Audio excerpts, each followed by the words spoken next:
TV, where we talk about everything Spurs. I hope you can hear me. This is Common Spurs TV.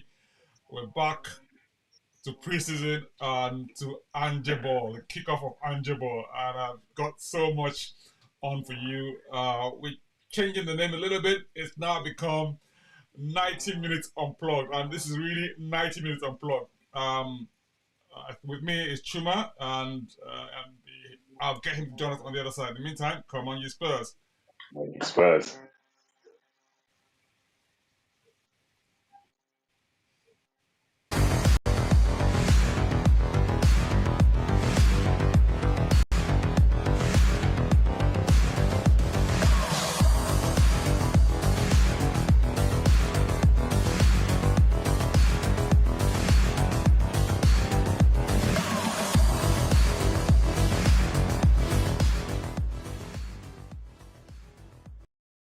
Back to Come On You Spurs TV, where we played our first match against West Ham at the Optus Stadium in Perth, Western Australia, and ended up being 3-2 to West Ham. Well, that is just only half the story. I think the highlight for me was Angeball, and some I was talking off air, and Chuma and I were saying that it reminded us of someone tweeted him and said it reminded us of him of how Tottenham used to play Man City. Tottenham plays. I mean, Man City has all the possession, and City Tottenham end up winning. But hey, that sort of episode summarizes that match. With me today is Chuma. Chuma, welcome. How are you? I, right now, I am so encouraged, so delighted. I am looking forward to the next game already, and this is And something there's else. so much to talk about in this game. I mean, the attacking verve, I mean, foot on your throat, on the opponent's throat type of play, giving them no quarter, Oh, oh, generally attack, attack, attack. And I mean, if you look at the possession stats and everything, it was unbelievable, unbelievable. unreal for a first game as well. This is the first game. Yeah, and then what I also found, I mean, we're going to talk about all of that in the course of the game, and Mm. the fact that we had a whole new team in the second half, and there was no change in pace. If anything, it got better. It got stronger, it increased pace. Actually, I thought the second unit were amazing, Now, I mean, and that for me, it's really, really encouraging. I mean, everyone says, I mean, the preseason outcome is not something that you should really bother about in terms of scoreline. We should focus more on the performance, right? And I mean, like, I have to say that this performance was absolutely fantastic from from I mean, from every perspective you can, I mean, possibly think of. Perhaps maybe a few errors in defense that obviously need to be worked on, and of course, I mean, we'll look at all of that again in the course of this. mm, But let's just start with the sort of background to this whole match. Okay, I mean, we um, coming off with a new team, new manager, of course. This is really our first preseason match. We had one behind closed doors against Cambridge, but really, I mean, no one knows what happened there. But this is one where we showcased and for the first time. And if you look at that lineup that I came up with, we thought, okay, this might look like the potential starting lineup, if you like, give or take one or two names there, and perhaps how it was set up in the first place looked like 4-4-3-3 type system, right? But you could see immediately that the fullback were playing high up the pitch, and the centre backs were just almost like, leisurely behind. And it just sort of went through the whole game like that. I mean, Chuma, you saw that, and I bet you were delighted. oh, I was so basically for those people who like they're into tactics. We've spoken about this before. One of the main tactics that is huge on in football is building up and getting into a 2-3-5 shape or a 3-2-5, depending on how you play it, where you have like three men in midfield and then five attackers. And that's exactly what Tottenham did. At every given point, you saw two centre backs, you saw the two fullbacks in the first half, it was Porro and Regulon coming into midfield where Bissouma was the anchor, and then everybody else was just Madison was virtually dovetailing with Kane in a way that even when we lost possession, him and Kane would be the front two, and then Kulusevski on the right, Mano Solomon on the left as well. And for me, that first half, so yeah, I'll be honest, like I could see, I like I said, I liken this period to the same period under Pochettino in 2014-15. Everybody is so keen to show that they've learned the thing this guy is teaching and they want to stick to the method. So it was a bit tentative. And that first half was a bit of give and take, give and take, give and take, give and take, And then all of a sudden the players just you could see them understanding a lot more. Mano Solomon had like two opportunities where he created assists. Unfortunately, there was a certain rustiness in terms of our front line in that first half. And then a case of also Madison trying to please as well. I think Madison didn't get on the ball for quite a while. And then when he did, he kind of rushed it.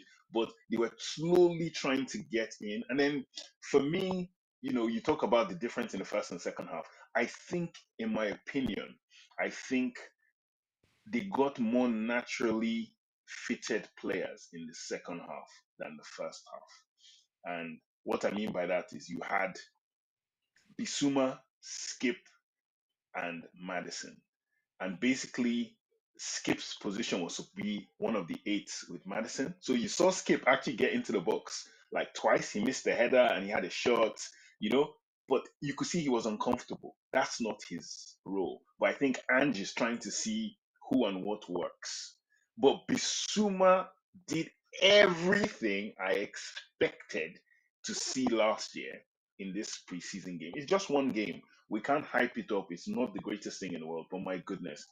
So do you noticed it? You saw Bissouma, and then you saw that chance he had where that the quick one touch football. That was absolutely fantastic, and it had a lot of silky moves in the first half, which just epitomizes what you might call natural Tottenham and how natural Tottenham go forward. I mean, I guess from an attacking perspective, I think we will be an amazing prospect or an amazing team to look at for next season. And what's also pleasing for me is the sort of problem that Postecoglu would have in terms of team selection because he has Yes. so many choices. And it's based on this first match alone. Putting out those two teams in the first half and of course in the match, you say to yourself, hang on, how do you make a choice from this lot? How do you make a choice? So it's that abundance of talent available one. And guess what? Tom didn't feature at all. Ndombele did not feature. Yeah. And I'm thinking to myself, wow, that tells you that we have a good problem, if you like. No, it is. And okay, so if I could I'll start with a bit of the negatives first. And the negatives for me were not plenty. So a lot of people, even online right now, are jumping Before you on the get into the fact. negative, let me just point Okay, out go that those of you if you're watching us for the first time, you can join us. Leave your comment in the chat below, please. This is very interactive. We will welcome your comments because this is the first time we're having Ange Postecoglu in charge, and we'd love to hear from you, especially those of us who live far away, Australia, Fiji, wherever you may be, and you're sort of, you're part of the family now. So yeah, let's hear from you. indeed, indeed. And rightly so as well. I mean, the first match that Angie, fortuitously, happened to be in Perth, in Western Australia. He wasn't appointed when the matches were being scheduled. Okay, granted, it was on the card, but hey, it just happened to be, that for me was really really good. That was good to see. And so, yeah, if you're here for the first time, please click on the subscribe button and go to the bell button to get notified anytime we go live. And we want to say a big thank you for all your support. Keep subscribing, keep sharing, and yes, liking our videos. We welcome you so much. Thank you for your support. Yes. Chuma, you were saying you were talking about negatives. Yeah, no. I'll also join you in saying that I've had very, very wonderful pieces of communication with new members of the Common Youth Spurs TV family, and loads and loads and loads of people like contacting me or dropping messages or asking questions and stuff. And I really, really, really, really love the fact that the people who are watching are very interactive and just continue to share our stuff with friends. We are a very light-hearted Tottenham group. We're both quite optimistic, though one person is more optimistic than the other. Uh, and because you get on some Spurs channels and stuff, and it's a lot of negativity and a lot of problems with the organization. But we're here for the football, and just today, I think the very first thing I'll note is with Ange Postecoglu was he came onto the pitch and he walked over to the ball boys and ball girls, and he shook their hands. And I was saying, this guy, he's highly emotionally intelligent as a manager. I give him that. There's something about this guy. It's like he's the Martinho. He has a Martinho kind of feel, like a daddy feel. Like he came on and he Yeah, shook those kids. Like for those kids is quite a thing. This is like their first matches, probably being on the staff for a football game, because that's a cricket ground usually. And he did that, and then we saw the lineup: Vicario in goal, Pedro Porro right back, um, Romero right centre back, Japhet Tanganga left centre back, and Sergio Reguilon as left back. And then in midfield you had Bissouma, you had Skip, you had Madison on the wings. You had Mano Solomon on the left wing, Kulusevski on the right wing, and Harry Kane as the striker and captain. And for me, off the bat, you could see that you could see quite clearly that there are certain players that haven't played matches in the last 12 months, 6 to 12 months. And it was quite obvious. When they had the ball, they were a bit tentative or they tried to rush. And in that, I'm naming Japhet Tanganga, who was, to me, also kind of played out of position because he's a right footed player. So he was playing on the left centre back role. But I thought he did okay. I didn't think he played badly. He brought the ball out very well. He tried a few tackles that didn't quite work out. Sergio Reguilon was kind of very not in keeping with what he was when he was at Spurs. Even when he was trying to play wing back, Sergio Reguilon was very, he was really impulsive and very spontaneous. That's what I'm looking for. Sorry, spontaneous. But in this one, it was like he was trying not to make a mistake, and it kind of affected him at the start. Sorry, so you're mute. yeah. Sorry to interrupt you. Got a comment from Angelo Papa Cosmas. I hope I interrupt. Sorry, I hope I pronounce your Papa name right. Cosmos, Yeah, Angelo Papa Cosmos. Angelo. Yeah, Angelo says that we that was a really enjoyable game, bearing the result. So many chances created, but obviously some of the work in defense, right? And of course, the pressing was much better in the second half. What Way better.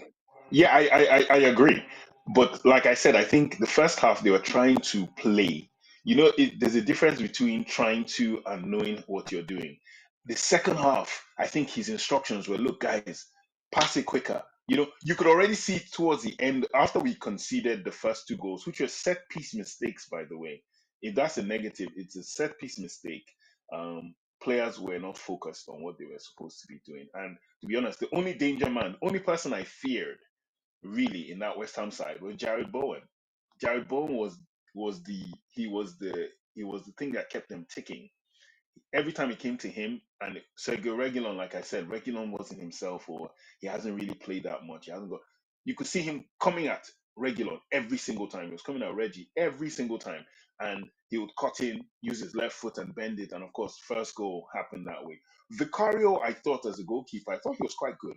I actually thought and he had a save, that low shot from Bowen towards the end of the half, where Bowen just cut in, gave the eyes like he was going far side, and then cut back in, and it was a very stiff hand. Bam, went down quickly. He used his feet well. I was trying to watch all those things to see him use his feet. I'm seeing people online blaming him for not stopping those headers and stuff, but I think the blame lies with the defenders. What do you think? Absolutely. Well, so I mean, I was going to say that when we come to individual players, we'll sort of see how each person sort of ranked or played in the course of the match. I thought Vicario gave a really good account of himself. I mean, the only time he was really called upon to make a save, he did the job, and he did it Mm. brilliantly as well. Put the stuff away and sort of saved that, and he didn't sort of punch it into the hands of or onto the feet of someone who was approaching. Which was really very good. And then there was a time when he was under pressure, and you could see that he was very good with his feet. He passed Mm. way to the right to Poro, and yeah, I mean, if we look at, I mean, I guess from if we look at from a negative perspective, Tanganga maybe was a bit much rusty. He hadn't been in a very long time. You could see that. I mean, like you said, also, I mean, regular didn't actually have what's the word, a good start. But the times he went forward, he had really, really Yeah, good relation yeah, yeah. with Mana With Solomon. Solomon. Yeah, and Mano Solomon was good. Yeah, and Solomon just had the way of knowing when to go forward and regular get ahead of him and vice versa. So they did it quite well in between them. So I mean, we, overall, I mean, the number of chances we created this match, we haven't done that as much as we. No, like even the chances created in the first half. So even the first half alone, like the number of chances we created in the first half would be our usual chances created for a whole 90 minutes in 90, this last did couple you of say months. did you say 90 minutes or in 3 matches? Because it was very very interesting. Mano Solomon had his bit. Then Kulusevski started getting into the game. Kulusevski himself was quite quiet Yeah. because he was also getting used to it. Then he started coming central, and Kulusevski had some good things. Kane, I think Kane's control let him down twice. There were two occasions that Kane could have, if I controlled the ball, Kane would have been in. But like I said, I think for me, the standout for that first half was just watching Basuma just drive, take the ball, collect the ball, tackle, get it back. And I was watching this guy saying, this is the same Basuma I saw at Brighton. You know, in fact, he's not probably not back there yet, but you could see the enthusiasm. Like, and with the Spurs players as well, something I enjoyed was in the first half it was there, second half it increased was you could see that they're looking for options to play out. No booting of the ball. It wasn't booting it from defense. And in Now, the second half, I was going right, to say that. I mean, I thought because I was going to say that. I mean, one of the things we spoke about before when we were sort of looking at Angie before this match, I just sort of observed them being put into play in this match. Before we go there, I mean, let's just hear what so to see what Angelo's back. really enjoyed this podcast, and you guys are quite positive. It makes change from the misery I hear on most of the others. Keep up the good work. Thank you so much, Angelo. No, thank you, Angelo. Thank you. No, it's Honestly, we try. we're doing it just for you. Yeah, no, it was the first half for me was I was like the scoreline, like I actually saw it online as well. So I went on Twitter and I saw guys writing. I saw people writing saying, I can't believe I'm this happy and we're 2-0 down. I haven't seen that in, in a long time, to hear people say, we are playing the right way. We Yeah, are doing the right things. We just haven't converted our chances absolutely. and we were naive defensively. Beyond that, that first half was Spurs edged it in terms of performance. And if you notice, this was one of the highlights for me. Not even the goals, right? There was a time when um, Sa and Royal were hemmed in at the back. No, Sanchez. That was Sanchez. Sorry, Sanchez Sanchez. and Yes. Sa, and the way they came out of that situation and launched This into counter attack from And that. we went to try and attack. Exactly. And it was next minute, it was on the left with Perisic. Absolutely amazing. Absolutely That's all amazing. this is all we've been asking This is all for we're the asking. last I'm thinking to for myself, 3-4 years. hang on, this is Yes. the same team. This is the same team that we had last year. And we've had what? Maybe a few additions. If you look at the whole team, I mean, of the new additions, we have Madison and what's that young man's name? The one, Mana Solomon. You know, Yeah, and goalkeeper. Those are the three in the first half. It was yeah, Madison, it was Solomon, and goalkeeper. actually okay. Udogie came in the second half as well because he was Yeah, playing on loan last season. But by and large, this is the same group of players we had, and all of a sudden you can see what a huge difference coaching does. Right? I'm not saying that Ange is better than Mourinho or better than Conte. Conte. All I'm saying is that we're happy with what we're seeing so far, even though we It, lost. it, it yeah, it fits with what you know. I'm on another football group where one guy wrote there. I wrote there that I said it was a beautiful loss. That it's a beautiful loss, and the guy said, "Let's hope, let's hope you keep this up when Tottenham get decked during the week." I said, the difference is they're going to go back and they're going to review this tape and go, where did we go wrong and what do we do? How can we improve? But you could, like with the second unit, they could have laid back and said, let's just no. They were like, we're going to make up for what happened in the first half by drilling you. And from the second half to me was, like you said, is putting your foot on the neck of your opponent's time. The first half we pressed them, but this second half was total pressing. It was like you just saw Davies and Sanchez. They were just halfway line. That was their job. Do you know that there was a point in the match I observed Davis's position. Davis had the ball, right? And he had so much space in front of him, right? That he advanced into West Ham's half. I think right around the circle. Someone just said to him, "Oh, maybe you need to step back just a little bit." I could see that he was also saying, "Okay, maybe, that's how comfortable they were. Yeah, How comfortable the team was, right?" yeah. I mean, I'm going to sort of mention a few moments in the match Mm. that kind of, just really, really pleasing. In the second half, there was a point when Udogie picked up the ball from his own half And and ran in. he was in right into the heart of I know, I know, I know. Oh my god, that was that beautiful. was That was beautiful. absolutely fantastic. And he was totally unfazed. I You, mean, you know, you know what? I didn't realize he was such a big lad because I could see him as tall in Italy, but I didn't know he was that. When he was on the pitch, the first thing I said in the second half was, so I didn't start the second half exactly. I think I came in like 5 minutes in, and I looked and I said, okay, I know Royal is this. Who's the other like, who's that black guy? guy? I said, who's the other black guy?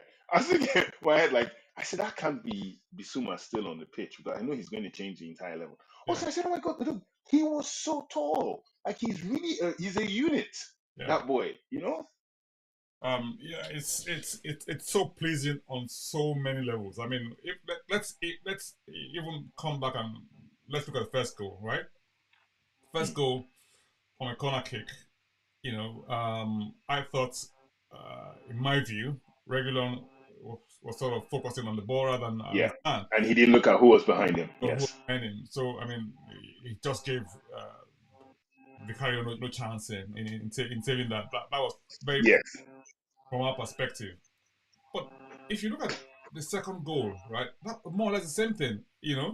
Again, ball came in, and I can't remember who was there again, and again, it was Mark. I mean, it was in between.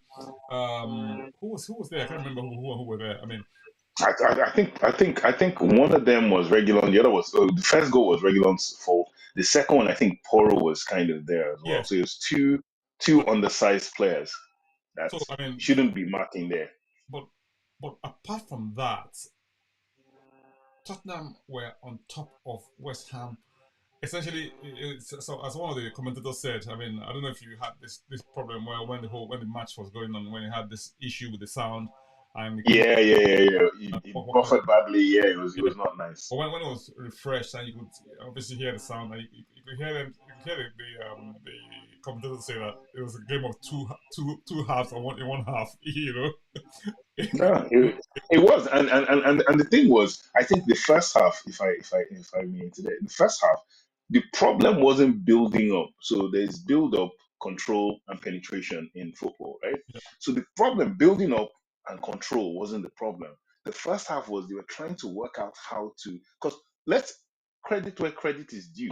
West Ham have played a game already. They already have more match fitness. But no, secondly, defensively as a unit, I give David Moyes a lot of credit. He sets his teams up very, very solidly. You have to give West Ham a lot of credit today because they worked very hard off the ball. This is what kind of like what we were doing in our I think counter for did me, as well. if Fabianski didn't get man of the match, then it had to be Obona, right?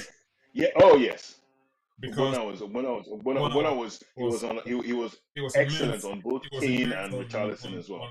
Yeah. and Zuma too was really very good as well. You know? I agree. Yeah, their two central defenders are very focused, Yeah. and the way they clustered in the middle as well to try. But the beauty was even when we were central, like I just kept observing how the first half it was Regulon and Poro coming next to Bisuma, but in the second half it was Udogi. So I didn't even know Udogi. In my mind I was like, what position is this dude playing? And I realized, oh my god, he's inverting into midfield. He was literally in central midfield. Davies would even have to bring the ball out and then pass it forward, and then he would try and break the lines, and then Hoiberg. So in the first half, I think Bissouma as the pivot guy, he was more carrying the ball and everything. Hoiberg was more stayed back, pass out, pass. I think the second half midfield was better, and Pape Mate Sarr. What can I say about that young man? But My God, that boy is he's going going to to be be a immense. player. He's going to be such a player because there was only one occasion where I felt let down was where he took the ball and he should have laid it You should have in laid in for for Richie. And Richarlison, yeah.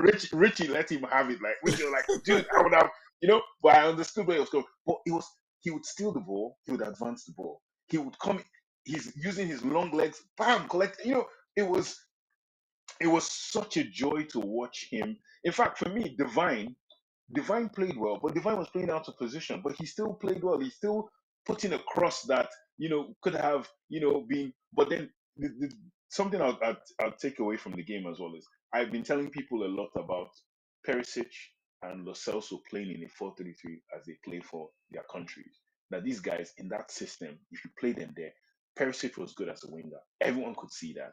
And then Lo Celso came on, and whereas Madison was trying to get himself in the game, Lo Celso was just one touch, two touch, one touch, two touch, one touch, two touch, and he put in some brilliant through balls that, like you said, but for Gunnar and Zuma, Richarlison would have been in several times. Richarlison though I felt he was too eager as well. Once again, he's back to like I want to score, but this was him playing up top, and he did not look out of place. So there's a lot to build on, but it is so encouraging as a foundation this first game. I know, right? I mean, true what Africans say is always interesting listening to you guys. Thank you so much, aha, guy. Yes, thank you. Yeah, it's always good for. I mean, we always love your comments as well. Thank you so much for joining I the. know, I know, I know, I know he would have been watching Richarlison very I strongly, know, and right? I know his views. I love him as a brother. I know his views on Richarlison, but I thought Richarlison was unlucky to a point.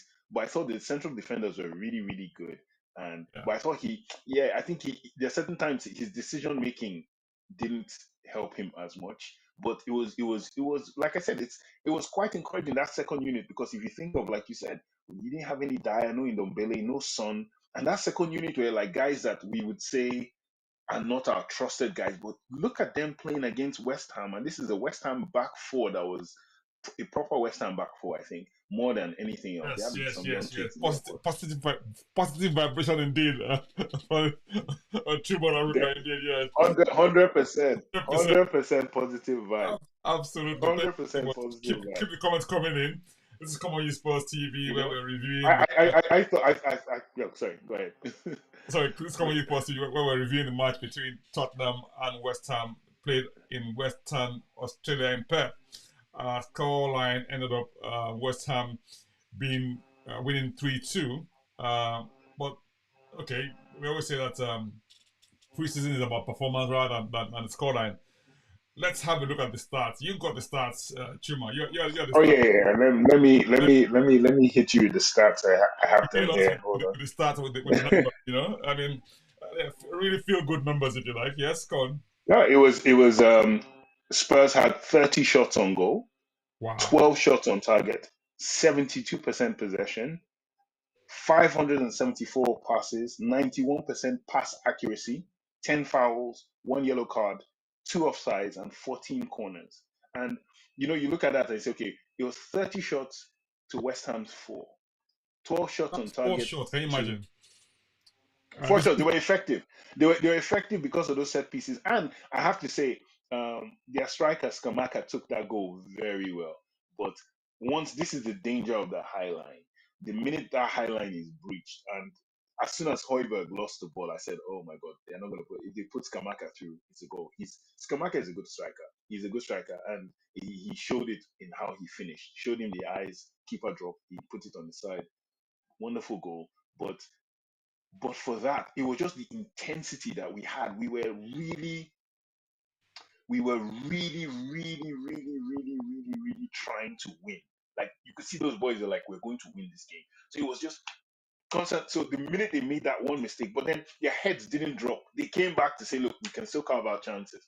And I was like, this is very interesting football. Very interesting that their heads didn't drop. Even if it was the preseason, you could see the disappointment when the final whistle went. I looked at their faces, they're like, oh, man. And I was like, this is what I want to see. And yeah, very encouraging. yeah, I mean the whole match was really encouraging on so many different levels. If we just sort of take a look back at all the players, I mean one by one, let's start with Mm, Vicario, right? mm. Vicario was called upon to what make saves, distributes, and but in actual fact, he didn't really have much to do, did he? Really, throughout the match. No, both keepers. Yeah, both keepers. No, I mean Fabianski was very busy. No, no, no. I'm not. I mean both Tottenham keepers. Even in the second half with Austin on, Right, Austin really had no job apart from picking the ball out the net when Skamaka had the through. That was absolutely. it. But Yeah. beyond that, both Spurs keepers were quite idle throughout the game in open play. So I mean, credit to Vicario when he was called upon to make a save. He made it an absolutely fantastic save. Top draw save. Now, let's just before we continue on that, we just want to have a quick more look at the comments coming in. Thank you so much for them. Keep them coming. Angelo says you're right to give credit to West Ham's defense. They were really impressive. Zuma and Ogbonna both terrific, and Yeah, Ogbonna a top name too, right? yeah. Yep, totally agree with that. I mean, Kingdom. What's Kingdom say? Kingdom says they really get chances because he provided a target for midfield that was much better than first half squad, right? First half, Kane was the effective midfielder, really getting into the box. Hmm. Right. What do you think? So with Kingdom, I can agree because once again, my problem is Kane coming into midfield. This Kane coming into midfield thing is now part of him, but if you leave him up front, the problem was I think Skip and Madison as they didn't go together as 2-8. It didn't work as 2-8. The two of them, it didn't really work, and this is where you missed like an Ndombele because if we were injury free, it would have probably been Son on the left and Ndombele instead of Skip. That's my guess. And in that case, you'd have had more natural people to put balls in for Kane. So Kane came deep a couple of times, and that's why he didn't. The second half, like Kingdom said, the midfield I felt was better balanced. Sa, Hoiberg, and Bisuma. I felt everything about them they sort of complemented each other more. That first half, Bisuma and Madison, good. Skip, I felt, was the weak link, even though he did try. He was a weak link because I don't think that's his position per se. But you have to make do what you have to make do. But yeah, I think so. Kane was coming into midfield a little more. He was still doing the same things he's been doing before. But if you leave Kane up top, if you're giving Kane, I think some of those chances Richie had in the second, this is why I think, like I said, I would like to build on to the next game. I think I think everybody's going out to show that I deserve my. It just looked like a competition for places to me. I don't know. Maybe that's just me, but it felt like we have a competitive. Even though they haven't added so many new players, the players who are there are trying to show they're better. Also, I would add that Divine on the right, he was limited because Kulusevski could cut into his left foot and come central, but Divine is right-footed or majorly right-footed. So he kept on either passing back, but when he got behind his fullback, he put in some crosses. But imagine Brian Hill playing that position and having to cut into his left foot as well. Brian Hill would have, in my opinion, Brian Hill would have been more suited to play in that position. But of course, Brian Hill didn't come in. So You can't legislate for that. But yeah, looking forward to the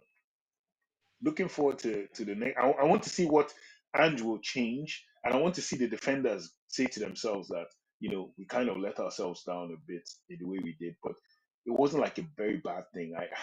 I just, like I said, so many encouraging things, so many encouraging things. This is like someone said we have our Spurs back, but this was encouraging.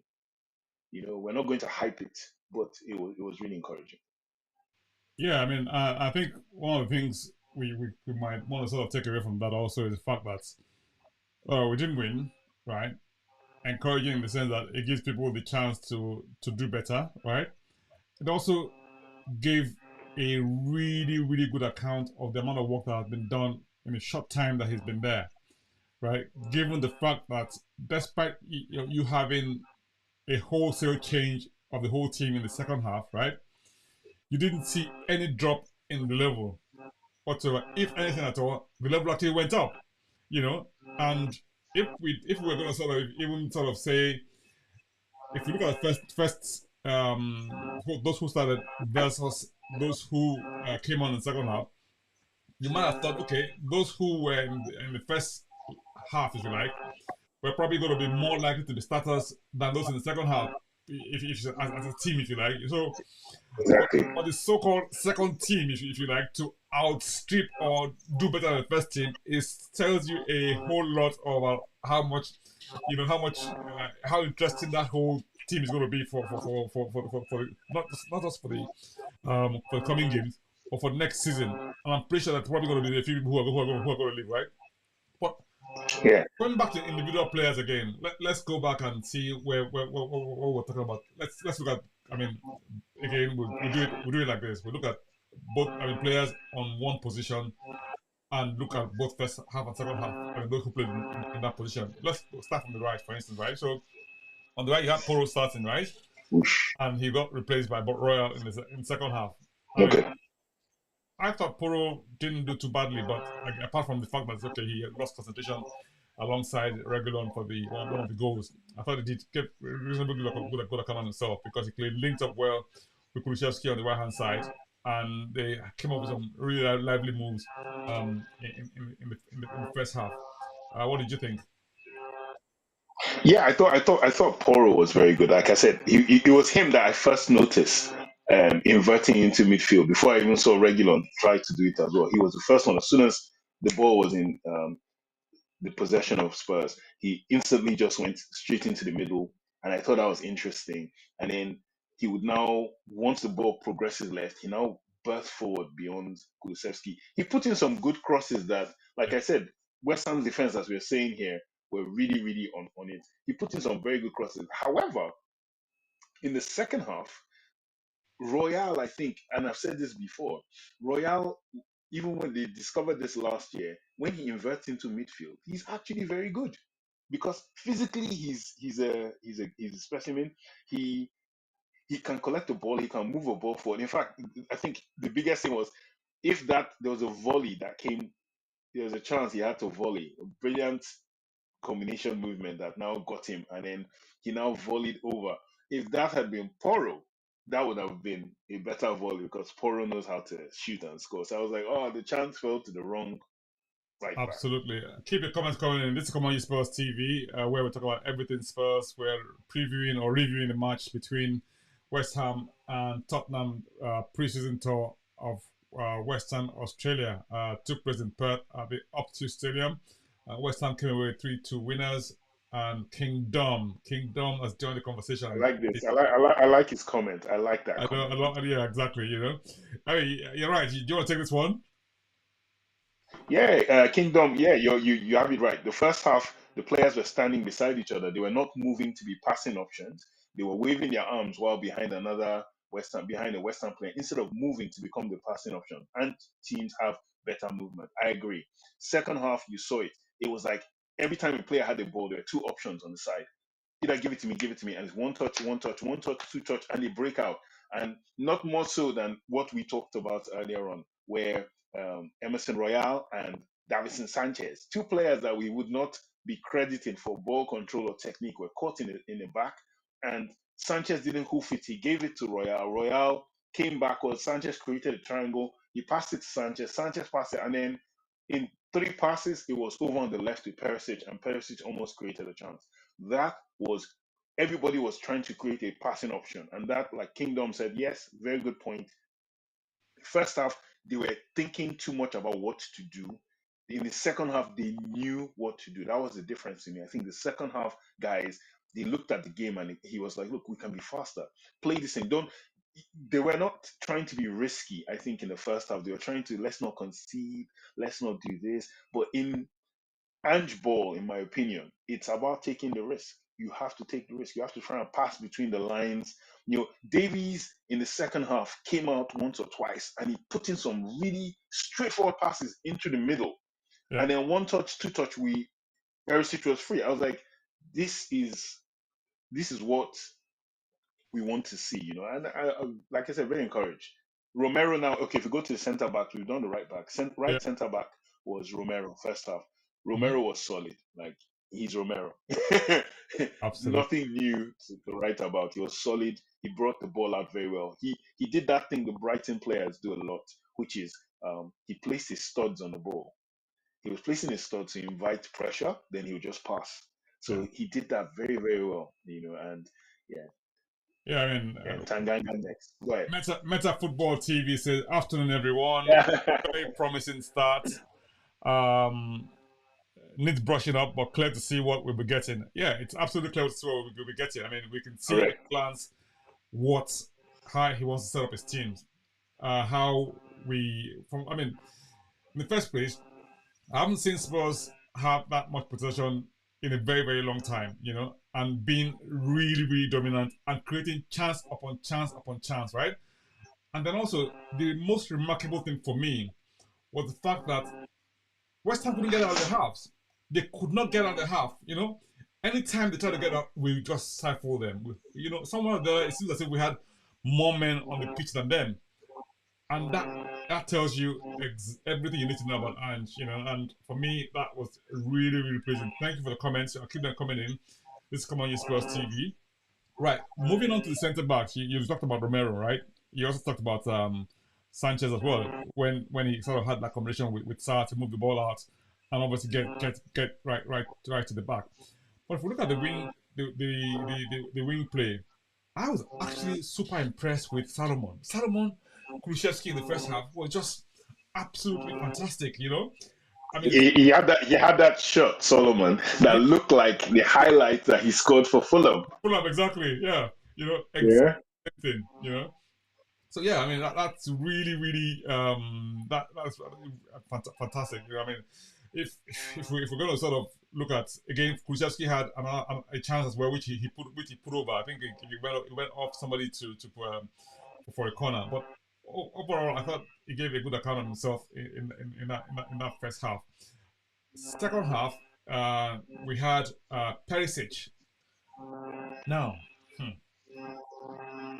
this this match for me highlights how Perisic has been so underused or not used in the right position in the Conte era, if you like, right? Now, Perisic for me is an attacking player. He doesn't. He's not a defender. And when he was high up the pitch with Udogie on that side, you could see that combination. What in fact, both wings worked really, really well. Divine on the right hand side alongside Royal, Perisic and Udogie on the other side. It was like a match made in heaven. And for me, I thought they did a really good job.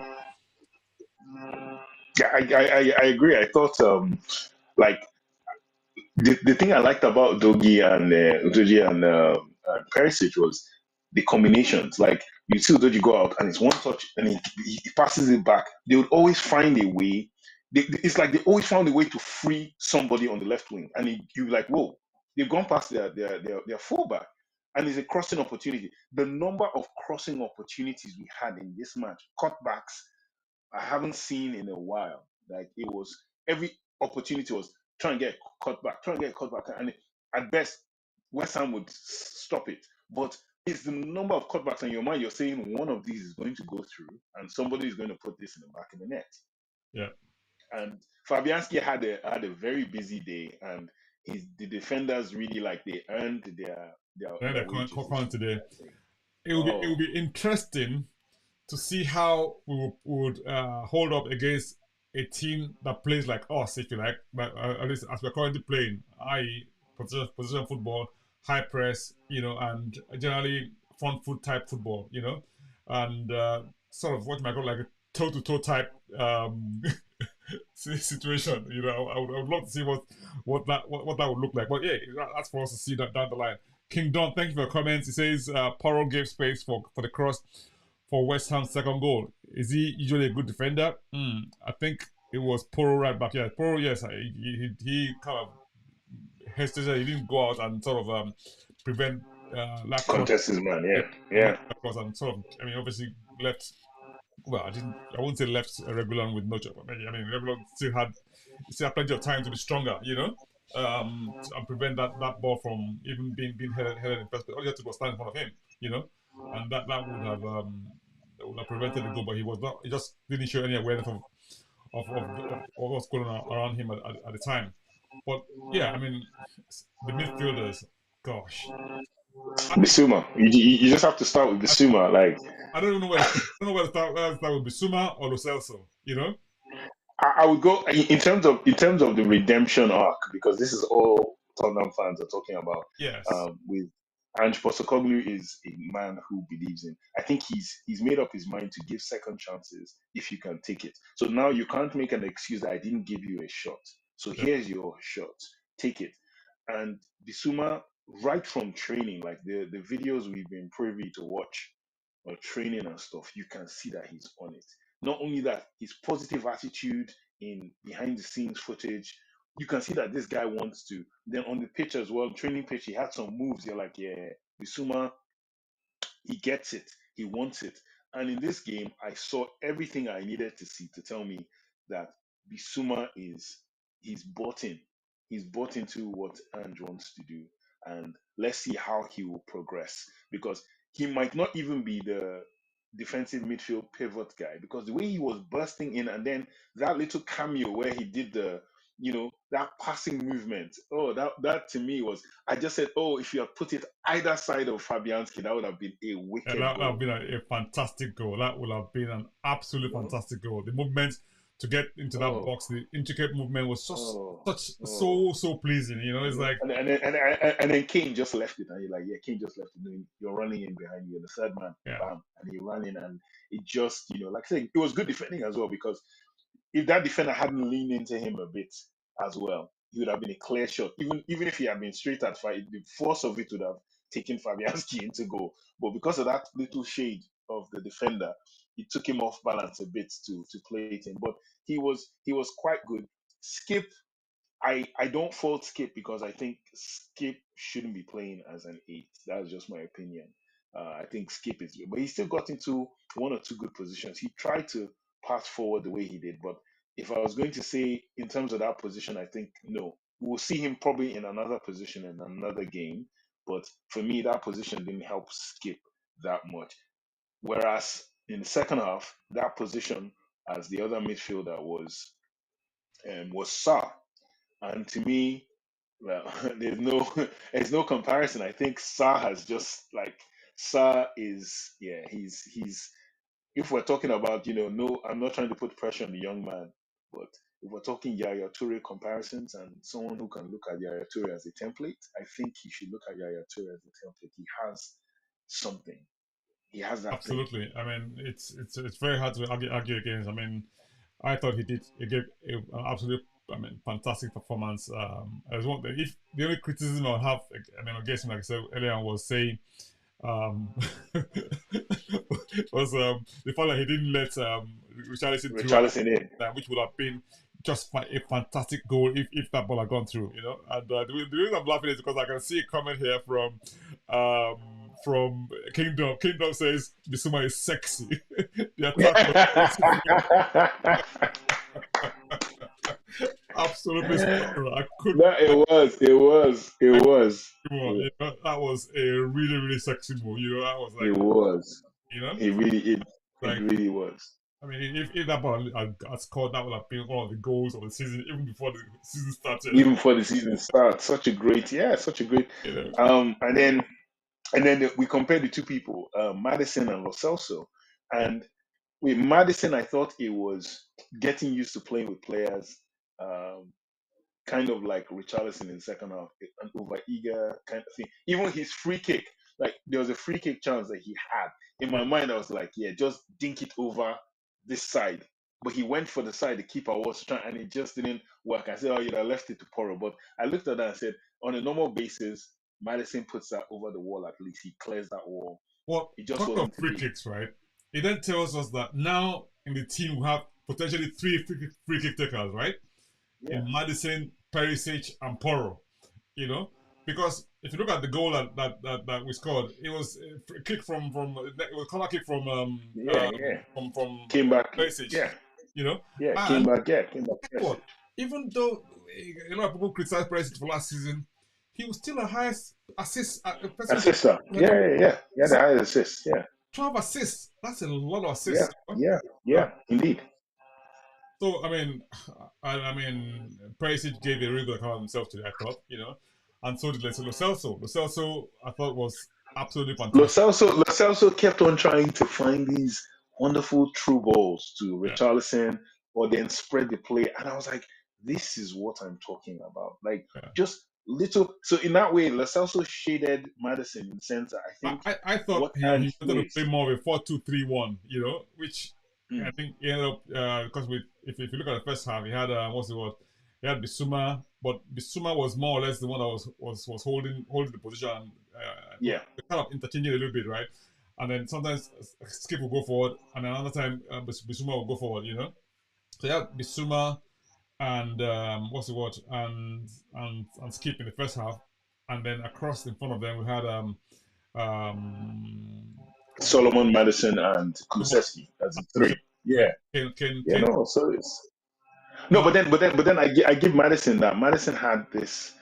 There was a time they did like a set of passes and then Madison just tried to touch it through to Kane and they just blocked it at the last minute. And I said that is why you bought him, is to Yeah, see people try to do that, and he has that kind of mind. In the second half, easier for um I thought it was easier for Lo Celso than it was for Madison in the first half. I think in the first half, West Ham's defense were deeper a bit more in a way. But by the time the second half came, and Lo Celso came on. But Lo Celso was just, I thought it was very intelligent. His use of the ball was very, very good. He took his goal very, very well. As soon as he just dropped, lashed that ball in, and he did that very, very well. And I give him credit. And then in terms of strikers, Harry Kane to me, he didn't get into any position to do what Harry Kane does. And if he had, there was a chance where I think Kulusevski cut into his left foot and crossed in, and it was a wrong man at the end of the ball. It was Skip, and right. Skip missed it. It flew over his head. If that was Kane, I think commentator even alluded to it, that imagine Kane on the end of that. That's Absolutely. that's on target. So Kane to me, he's still who he is. He'll come in probably next game. But Richarlison's movements and everything else, like even when Richarlison had the chance that hit the post, I was like, I said goal. I just said goal, and he, Yeah. and he hit the post. I was like, oh, I said, and I could see his face like, oh my god, this is not going in for me. But he kept trying and He kept trying trying. and That's the thing. trying. He kept trying. He kept trying. Had a couple of headers. He put Yeah. himself about very well. His control was quite good as well. We And had if two if penalty yeah, shouts in that match. What did you think of oh those yes. shouts? Um, for me, I think the one where the guy pulled Ben Davis is. I mean, that was obvious. Like if there was VAR, that's straight up. That was. That's what I I thought as can't well. remember the other. What The was the other one other was penalty shout? when Bowen caught Bowen caught Solomon after he kicked the ball. Yes. If that was league play, that's a penalty. Yeah. That's a penalty. But since we had no VAR, it's a friendly. But the Davis one was too obvious. The young lad who did it, I can't remember his name now, Earthly or Edgley, something like that for West Ham. He laughed. He laughed with David. David was like, he got Exactly. away Yeah. with it, and they both laughed. Like, you did it, and the guy was like, In, yeah, in a proper match, because that's what you he yanked it. He yanked it. But it was just a moment. You see, Davis got through. This is our left centre back. He Mhm. made it all the way there, and he found a series of passes that put Davis through. It will be And it looked interesting to good. hear from True Born African. He says watching Richie laugh out loud, watching the whole team, with the new style and pattern. He's not keeping an eye. So No, no, no, no, no, no, no. HAG, we're not even like saying, I'm just saying that, and we're saying that we know you're watching him in order for him to prove himself better than last year. That's all we're saying. We're not saying you're watching Richie. We know you're watching the team, but the style, like, yeah, like you're saying, like you're alluding to, is like the new style is going to take a while. It's still going to take. You can see the rough points in certain, especially I thought in that first half was trying to break West Ham down when we got near their box. But in the second half, it proved less of a problem than in the first half. The second half, it was like, look, we're going to break these guys. It's just a matter of time. It was like, we're absolutely. on you. And like I said, so seriously, I'm not comparing us to, I'm really not comparing us to Man City, but it just felt like, oh my giddy gosh, this is how Man City felt against us all these years because we just had possession. We were just camping in their side. We just had two defenders, Yeah. and all it needed, like that goal for me, Hoiberg.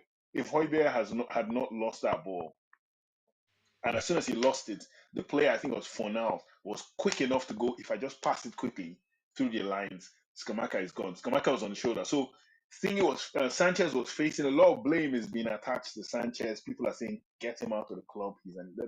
We already know that he's supposed to be one of those getting sold. I don't think it's fair to like try and lampoon the guy any further. He was facing the chance. The ball was played in behind him. Like, even if that was Maldini, if you play that ball behind us, Kamaka has a free run off the shoulder. We've seen it to great defenders as No, well. You I think score. the criticism was lack of concentration in trying to either make up his mind whether or not to go for the stay with the man or step up to try and play him offside. I think he made the wrong decision at that point in time, which was to try and step up and play him offside, which was. I didn't even think they were trying to step up. I thought he was trying to intercept the pass, and he just said, "Oh, intercept no," and then the ball just whizzed. That's what I thought. So I think it was just that in Leo's split second of indecision that let the player through and sort of let him in and go. But overall, I mean, I thought we gave a really good performance and with account of ourselves. I mean, I know we've talked about Dodge at some point, and him being, really good. And I mean, obviously the highlight where he sort of picked up the ball from I a just, half, I just engine you know, motored on. and advance into West Ham's half, right? So I thought it was a good workout all around. It allowed or gave us a good chance to see Angeball Hmm. played for the first time, And I have to say, for an audition, I think it was a fantastic audition, both for him and for the players as well who came in. And I'm Agreed. really really glad, Now All right. I know loads of stuff that still needs to be done over the course of the summer in terms of new acquisitions, in terms of exits, and of course getting the balance in the team right with a view to going forward. But at least you can see a statement of seeing how Ange wants to set the team up, right? How he wants to play, and sort of philosophy that he has in terms of possession, in terms of pressing, in terms of being on the front foot, and creating chances consistently. I think overall, I mean, if we work on those areas where we've seen today, last season concentration and just keep a focus on the ball. I think we're in for a really good treat this season. So it's very encouraging. I agree. I agree. I second your comments as well. I mean, the fact is that we're not playing in Europe this season, so it gives us ample time to keep working, to keep working on everything and the methods and the beauty of this system, I think, or the beauty of how he sets up and plays. I really think it's not a question of before we had the whole Pochettino had it, probably Conte and the rest had it as well, where the player would come in and you'd have to adapt. There is no adapting here. You just come in and you're in. You come in Absolutely. and train, and I think with this type of football, the players who come into the side whoever they're going to buy. It could be one centre back, it could be two. We're yet to see Rodon and Dyer play. I know people are not looking forward to that, but it's what we've seen so far from players. We thought, hey, he wasn't really up to much in this type of football. They are, they looked better. It wasn't a competitive match. It wasn't anything great, but it was just seeing people trying to adapt to something. And then even when they made mistakes, you could see Ange in the corner clapping like you tried to do it. You tried to pass out. You know, even when the goal was scored, I saw him. He wasn't upset in terms of like, oh, you're. He was just every time you saw him sort of like wince, it was because it crossed got cut out. He wants to score as many goals as possible, that man. So you could see like when it crossed, like, oh wow, that was a chance. That was a chance. And you can see him. He's in that sense. I think him and his coaching staff have done a very good job. This just been like a month.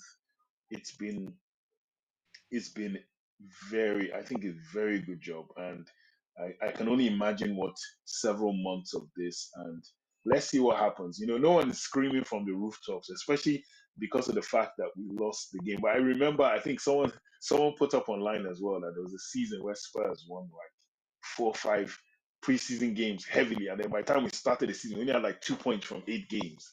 So you know, so it's kind of like one of those ones where it's like, oh, the results, some people are already making I fun remember sort of that what's season. I think I probably went to most of those games. happening. The you games. know, the preseason was Yeah. like a wonderful thing, but this The one time of is Juan de Ramos, eh? Yeah. Juan de Ramos, exactly. I was listening to, by the way, just quick on. I was listening to Jamie O'Hara on Talksport. Like Talksport is very, very interesting for me. I get a lot of joy and I get angry sometimes listening Yeah. to For him. those who don't know, But he was Talk Sports is a UK. the UK talk radio show on football, Yeah. yeah.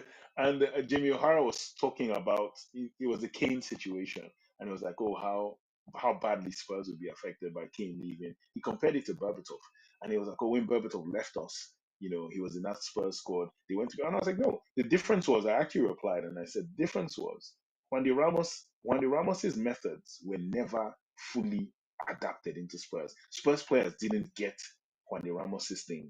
There was a language barrier. There were so many things there as well. And then it wasn't only Berbatov that left. It was Robbie Keane that left as well. Remember, he went to Yeah. Liverpool. Mhm. So we lost the two main forward players that brought anything to us, and we I brought think in that Darren Bent. was shortly before. Was that the same time Carrick left or before? I think Carrick left just before. I think, yeah, Harry, no, Carrick left this. Carrick left before. Carrick left the season. Yeah. So you can imagine these losses, and now you got Ange Postecoglu. I'm not saying he's better than Juan de Ramos. I'm not comparing them. I'm just saying it's a whole different scenario. And then you have the equivalent would be Kane and Son leaving. Son is here to, like, you saw Son. And if it's one thing I give Son, it's like, I put up a post where someone said Son turned down Saudi money. He turned down the Saudis and all that. And I said, you know what? I appreciate and absolutely love Son's loyalty. I say, however, I question his sanity. Because that's a lot of money to leave on the table. But every time he's coming to a press conference, Heung-min Son has just been direct. I'm here, and I know I let you guys down last year. I know. And I'm like, this is I'm not going to blame Harry Kane for not saying anything or keeping his options open or anything. But I think what this match, for me anyway, as a Spurs fan, what it went to show me was we did pretty darn well in that second half. I mean, Kane wasn't up front. Everybody had a chance to do something, and it's very encouraging for us. We're not a team that is bereft of players. It is. So let's see what happens. Yeah. It sets us up nicely for the match coming up on Saturday against Leicester. Is it on Saturday? I can't remember the exact date now, right? But next match against Leicester in Thailand. So say bye bye to Australia To Australia. and on to Thailand. And yeah, it's good start, even though we lost. But hey, really, really good start and excellent performance in many respects. Much more of that. I hope we can sort of begin to address those fledgling issues, and of course, Angie begins to sort of identify who he wants in key positions to build squad going forward. I think we're, whether we like it or not, even though we have what I call defensive frailties, if you like, and those kind of became clear today. But we weren't put to that much test today. That's Mm. expected because maybe we weren't put to that much test. We didn't have enough of an opportunity to actually display any strong defensive qualities. I just wondered what it would look like if we had been put under a lot more pressure. But again, those things work two ways. You can only get put under pressure if you give the ball away. But if you keep the ball, you don't get under pressure. So that's Yeah. part of our system that sort of prevents us from being under pressure at all. So that's really really good, and very very grateful. Thank you, Angie, for making such a good start. Well, good stuff. Very good stuff. But also, I'll just quickly add to your point. I think one of the biggest things Tottenham were accused of last year was when we finally did get possession of a ball, when we played the teams that sort of parked the bus more than we did, we couldn't break them down. That seems to be not the issue now. Yeah, So I think that's improvement, and we look like a team that if a team sits back and we get that ball, and the best part, like I said, is we want the ball. It was so depressing in the last couple of years. Like even though we won, and I give much respect to Antonio Conte to a point yeah, for the first season, especially. Spurs start a game and the opposition have the ball. Even when we're playing at home, they have the ball, and because they have the ball, they create the chances. yeah. For those who've joined us, thank you so much for joining us. It's been absolutely fantastic. Yeah, we looking forward next to the match against Leicester, and it's absolutely fantastic for all the comments or all the contribution and interaction. If you're watching this later on, please feel free to sort of leave comments and join the conversation. And yeah, we're very much look forward to seeing you the next time. In the meantime, come Come on. on, you Spurs.